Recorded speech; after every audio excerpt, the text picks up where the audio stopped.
Oh yeah, that mustache is coming in nice.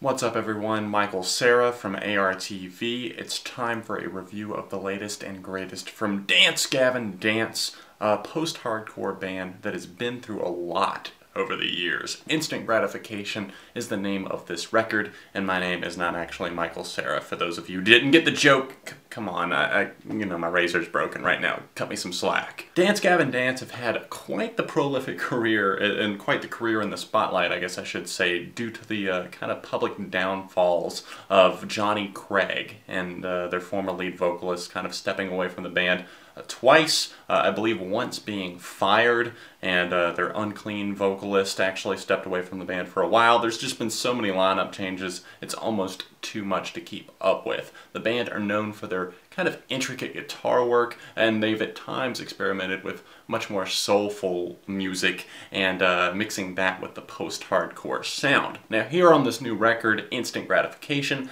I would say that they're going for more of a straight-up post-hardcore approach, more rock-infused. The guitar playing reminds me a lot of the band The Fall of Troy, just because of how complex it gets, and I'm really digging on that. Tillian Pearson has handled the vocals for Dance Gavin Dance since 2012, and for the most part, I'd say he's doing a pretty damn good job. Does his voice grow old to me at times while listening to this record? Well, yes, but the same could be said for, I guess, the screaming at times, but for the most part, I think they strike a good balance between those clean and screamed vocals. Now, I mentioned the guitars being a big part of this record, and I think that that, along with the drumming, just definitely plays a big part and big role, I guess I should say, in this album's success. Variation is a track that sets off a blast of guitars that seem to fire all over the place, while the track We Own the Night seems to offer up more of the same, but I guess with more of a grounded touch. I mentioned those two elements being vital to this album's success. I think another one would be Pearson's vocal, especially whenever he really makes it work. We Own the Night, prime example, one of those moments where they just got everything right. The track is pure bliss to listen to, seamlessly shifting gears between more of a full throttle instrumental and those screams, and then the lighter and more atmospheric touches that are thrown in with a little bit of reverb placed on the guitars. Pearson's clean vocals sound as smooth as something you would hear from Vic Fuentes on a Pierce the Veil record, and Mess's backing vocals can't go unmentioned either. Things get a little bit too brutal for me on tracks like Don't You Even Stay Back There. Get a little bit too brutal for me on tracks like On the Run. They kind of seem to lose the emotion that was sparked up on many of the album's other tracks. It's not that they're trying to make a stale cut, it's just that I feel like the majority of the instrumentals on this album really do satisfy me, and at times exceed my expectations. This one just kind of feels like more middle and safe territory. If you look to the lyrically suggestive Stroke God Millionaire or the somewhat thought-provoking Shark Dad, then you can clearly see whenever the screams feel a little bit more emotionally in check, a little bit more effective. The riffs on Stroke do get a little bit repetitive for me, but it's still a somewhat effective tune. I have a hard time feeling much of anything towards tracks like Something New and the majority of the track Awkward. I'd say that's mainly due to the lackluster instrumentals and the wandering lyricism that tends to run in circles that we've all pretty much seen or heard before. Meh. The rapping on Eagles vs. Crows is a bit strange, but it's not the first time the band have incorporated this into their music, so I can't say that they're just throwing us something out of left field here. I can't be too surprised. The song really does feel like it tries to dabble in a lot of different areas, and I don't know if that really pays off. It just kind of feels like a little bit of a convoluted listen that I really don't know how much I'm enjoying it. The bass here does sound fantastic, I'll say that, and Pearson's vocals are pretty solid throughout,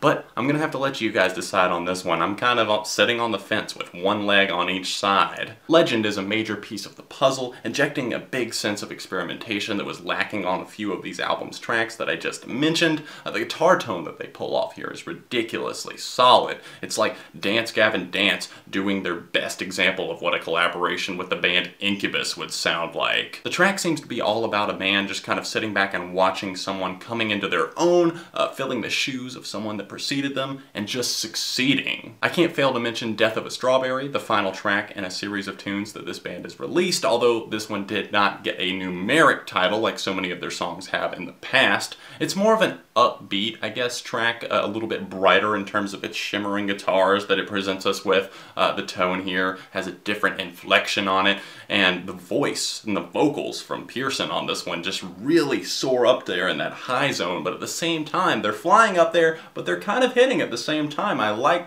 that he's hitting those notes and actually pulling it off. Sometimes it just grates on my ears, I feel like. On some of these tracks, it didn't really connect with me, and it just seemed a little bit off-putting, but Death of a Strawberry is one of those ones where he pulled it off. I think the final track that I have to give a mention to, I actually mentioned it earlier, but Variation is just a very punishing and raw track that starts off maybe a little bit slower, but once the guitars really get going and all the vocals come full circle, it's a hell of a tune that you are not gonna want to miss. I can't say I've ever been a dedicated follower of this band, but I'd be lying if I said that I did not enjoy this record and that they didn't offer up a pretty solid release here with Instant Gratification. It's worth checking out, especially if you're into post-hardcore, that kind of music, and can also appreciate inventive guitar work. Just don't go into it expecting pure gold necessarily, and I think your expectations will probably be exceeded, and you'll have a good time listening to it. Instant Gratification by Dance Gavin Dance is a 3.5 for me. So, if you heard Instant Gratification, let me know your thoughts about it in the comment section down below, and of course hit the like button while you're at it.